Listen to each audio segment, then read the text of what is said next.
yeah, when you do look at our group, man, it's special. We got a running back there. I never thought that would be on our team.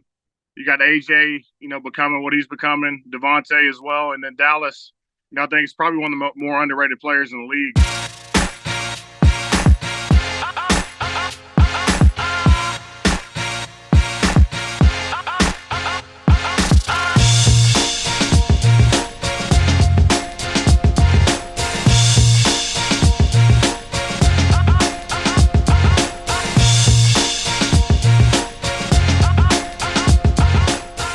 What's up? It's Keyshawn Johnson, and joining me today on All Facts, No Breaks is five-time Pro Bowler, one of the best tackles in the league from the Philadelphia Eagles, Lane Johnson. So early life, Lane, you grew up in Texas, and somebody told me you were like a rodeo cowboy of sorts. Tell me a little bit about that. Yeah, man, I grew up in the country, so a little bit north of Houston, about an hour. Dad worked construction. Most of his life he just retired, but yeah, he was a bull rider back in the day. Athlete too, but mostly spent a lot of his time working. And then for me, I was mostly basketball until I got to high school, and that's when I started taking football a little bit more seriously. And so, yeah, I was always a skill position player. Played quarterback in high school, played some free safety. Obviously, a lot lighter back in those days, but yeah, first passion was basketball, and then got to football. Now you're gonna lie to me. See, your first passion was digging graves. I heard you was a grave digger, man. What the hell? Where I was located at, there wasn't a whole lot of jobs, but my stepdad, his best friend ran the funeral home, so started out with mowing grass, making that look good, and then for some extra money, I did that a little bit. So interesting job to say the least. Something I never thought I would do, but it wasn't all bad. So, well, no, it probably put food on the table, that's for sure. Yeah, a little bit of extra money back then went a long way. So growing up in Texas and digging graves and riding bulls and messing around with cows and everything, you was an all-state athlete in football. Then you went on to junior college like myself and dominated junior college before finding yourself at Oklahoma. What was that journey like? Yeah, I mean, when I got there, I played quarterback for the season. I was rotating in with a guy. I remember my first game. I actually played against Jason Pierre-Paul and Levante David. They were playing at Fort Scott, so played quarterback. And then that spring, I switched to tight end. We had a few transfers, and my coach from high school played Oklahoma and ended up getting me in contacts with some of the guys there, and got a scholarship. And yeah, after a few years, man, I switched to tackle and been here ever since. I know, but you started at quarterback, then you moved to tight end, then defensive line, then offensive line. Between quarterback and where you are today, how much weight did you gain in size? I mean, I showed up to junior college, I was 235, and then when I got to Oklahoma, I was probably 255. And I think, my junior year, I probably was 295, so 40 pounds within probably 2 or 3 years. So you was drafted in the 4th round by the Eagles, going on your 12th season in the National Football League. And when you start to look at winning a Super Bowl, playing in the Super Bowl, just doing everything that you could do and one wants to do in the National Football League, has the journey been the ride you expected?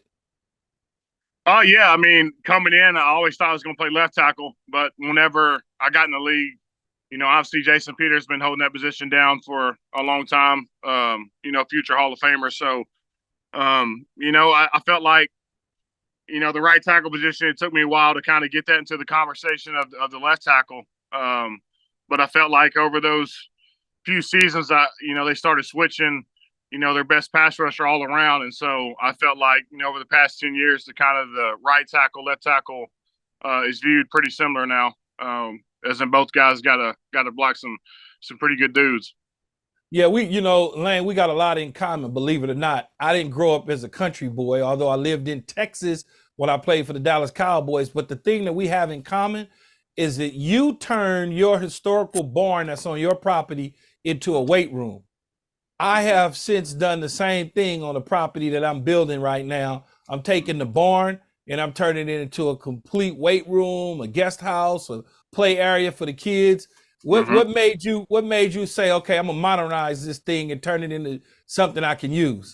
Well, really, it was an eyesore when I first got it. So, the foundation needed some work, but the bones of the building was good. So, it didn't take long to fix that up. But I think it would just save me a trip to work. It's about a 30-minute ride to the NovaCare facility every day. So, fix it up. And then what I found, a lot of guys in the off season would rather train there instead of making that drive too. So, really past 5 years, it's been a lot of fun. But guys can work out in peace and don't get heckled and really get all the guys together. So it's been fun, and obviously didn't see it going the way it did as far as the numbers, but it originally started out of being bored at the house and needed something to do. Yeah, no, we always need something to do rather than just sitting around at home looking at the walls. Um, you played your entire career alongside Jason Kelce at the center position as the starting center for the Philadelphia Eagles. How strange is it going to be when on opening day, you look to your left or your right and there's no Jason Kelce in the huddle? Yeah, I mean it was weird during OTAs. When I think about it, every snap I played, he's been the center. So I've gotten really good at his cadence. Understanding when he's going to snap the ball. So definitely going to miss him in the building. I think he'll be in maybe more than we expect. He'll be busy a few days, but I really see his passion of being a coach one day. I think he could be a really good one. But I think that's where his heart is. Eventually down the road, I can see him definitely doing that. But definitely going to miss him. Do you think he's done, or you think he just kind of right now he's done mentally having fun with life, but at some point, do you think he'll miss it to the point where he's gonna be like, man, I need to get back out there? Yeah, if Kansas City wins another one this year, he might he might come back for another one. Yeah, I mean, I think the urge, I feel like he wants to play. The will's there, but I think with priorities in life, his kids are getting older. They're still young, but I think he's had a successful football. Now I think with the podcast and just everything outside of it, I think he's making money there to where he doesn't have to put his body through what we do. But I think after all those years, man, as you know, it does take a toll on the body. So I know he's banged up, but he's looking good. He's lost about 25 pounds, him and Fletcher Cox. So they shed that weight pretty fast. No, they very if he's dropping 25 pounds, I don't see him coming back at all. Yeah. Is the lane not that the offensive line won't be intact and be just as effective, but the tush push without him in the center of it, will it be as effective? I know Jalen Hurts is still behind underneath the center, but the center seems like the key to making that thing go. Yeah, I mean, the technique is you kind of want your lower half of your body higher than your head. So whenever guys try to get under you, they're not able to. So Kelce's always really good at that. I think Landon and whoever is playing right guard did a good job of making that surge. I feel like those three guys are really the main component of that play. But yeah, Kelce's just so good at driving his feet. I think when you watch that play, his feet were always moving, and he always attacked the kind of weak point of the defense. So.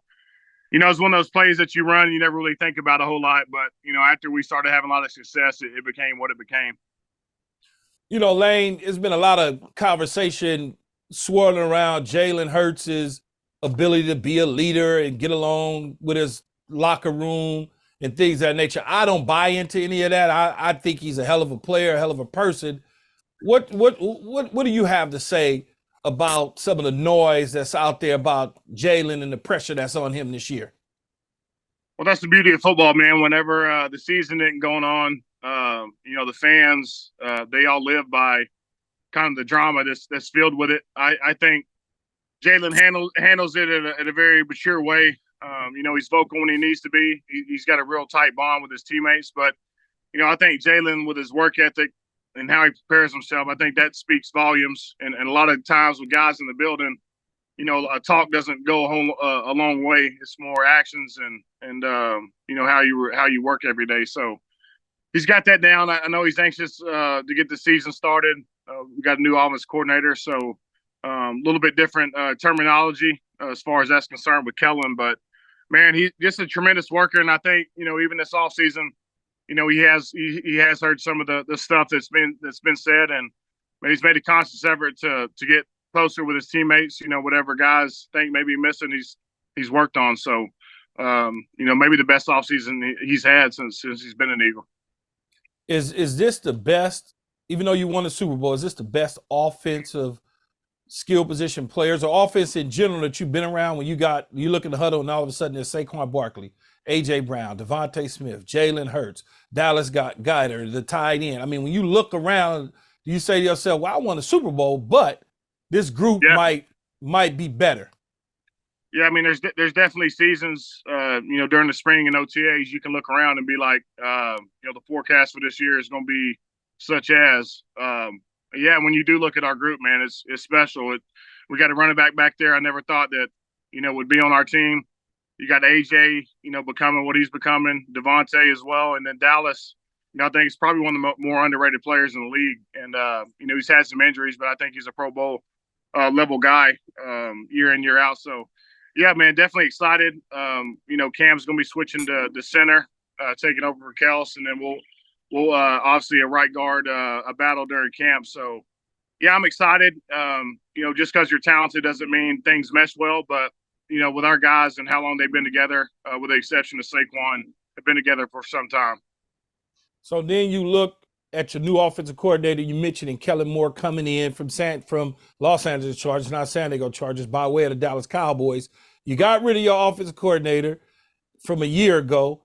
You started the season at 10-1, and then all of a sudden y'all just fell flat ass right on y'all face. How do you change? How are you gonna change any of that so you don't repeat the same things on the offense as well as going 10-1 and then faltering at the end of the season?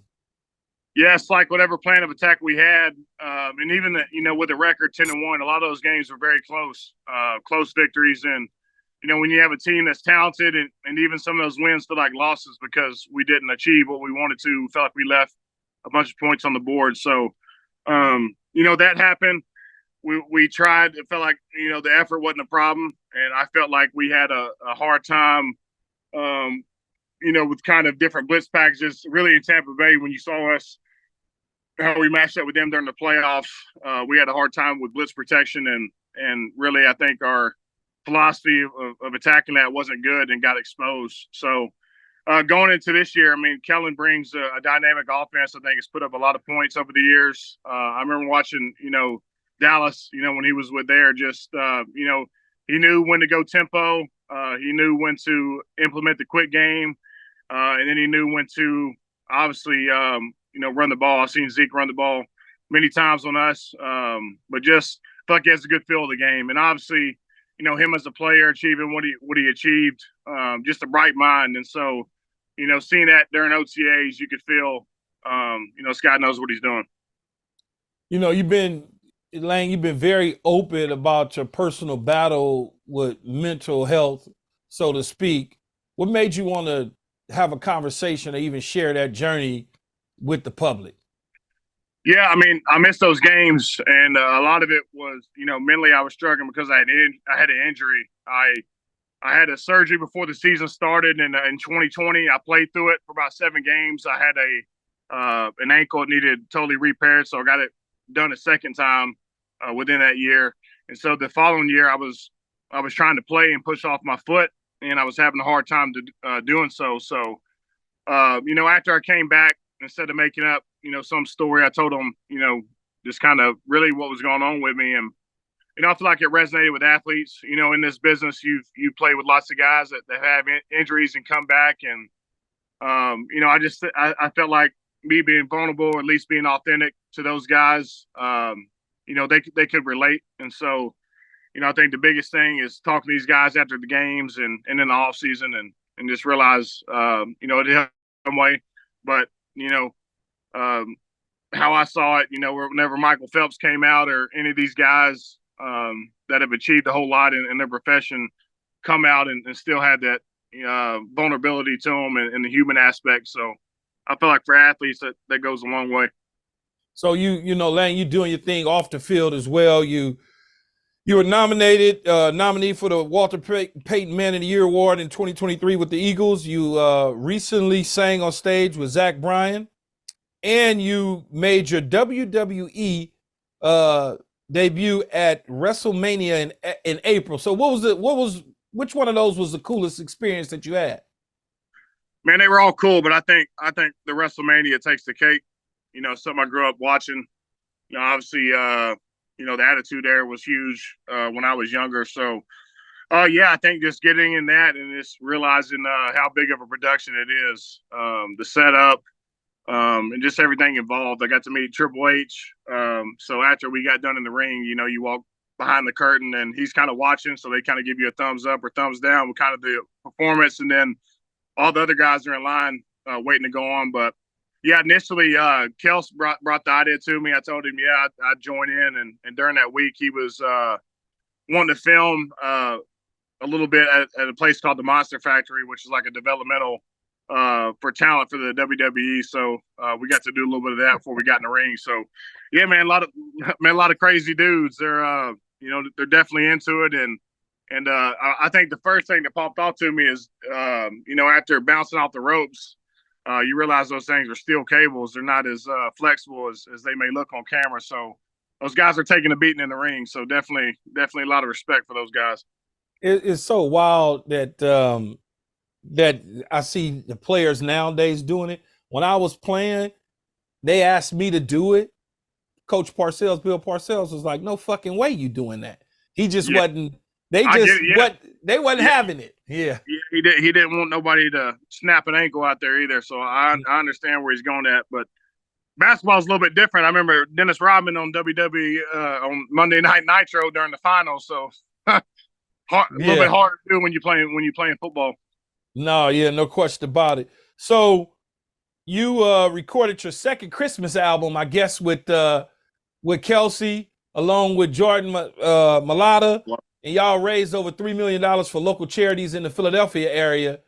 Now, wait, hold on. Let me assume that it's country music.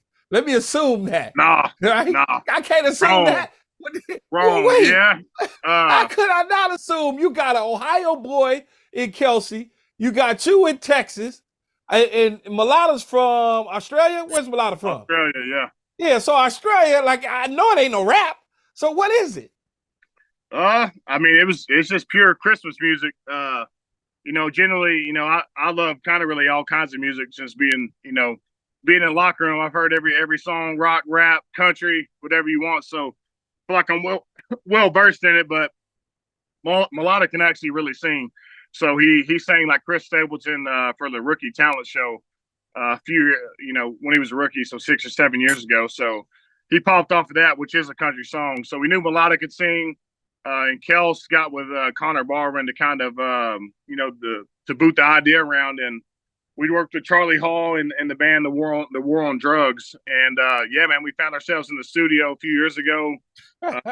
Didn't know what the hell we were doing, but ended up making a record, man. It was a lot of fun. And really, it took off. I think with Kelce's popularity and just, how the season went that year, it was kind of the perfect timing. But raised a lot of money, helped a lot of kids. And so, yeah, definitely something I never thought I'd be doing or venturing into, but it was a lot of fun. Well, Travis was in this last album with you guys. Yeah. I wonder if he could convince his girl to join y'all and drop something. All she got to do is a couple lines and that's it. If Taylor Swift could do that for y'all, you guys could raise way more than $3 million. I'm assuming. Yeah, come kick the bucket for us. Yeah, no, that's definitely in the back of our minds. But hey, I understand people got very busy schedules, so we'll see. So you got your own OL Masterminds Summit coming up. It's the 7th event this weekend in Frisco, Texas. Mm-hmm. And tell me a little bit about it. What motivated you to doing this? Yeah, so I think the genesis for all these was Von Miller doing the pass rush camp, and a few years ago, Duke Manyweather reached out to me. He was like, man, we should start something. So he's been training guys there in Frisco for years, have a bunch of NFL guys year in, year out. So, we started with about 20 guys in the room. Didn't really know what we were doing, but got guys in and talked about, the season, the run game, the pass game. And, over the years, man, it's continually grown. And we've gotten, Hall of Fame guys to come in there and share their knowledge and really, a lot of the college guys, top 50, top 100 guys, potentially in the draft are coming, and really just a big brotherhood, man. We get in there, we talk how to attack the run game, how to block the best pass rushers, train in recovery, stuff they saw back in their style back in the 90s, early 2000s, how it's changed. And so, yeah, man, you get a lot of wisdom in a room, and over the course of 2 or 3 days, you really learn a lot. But having those Hall of Fame guys come and speak, man, speaks volumes, and a lot of these guys are eager to hear from them and learn from them. Mm. All right, Lane, man, I appreciate you joining the show. It'll be fun to watch y'all play this year, and all I can say is good luck. Y'all should win. Sir. Y'all should win the division.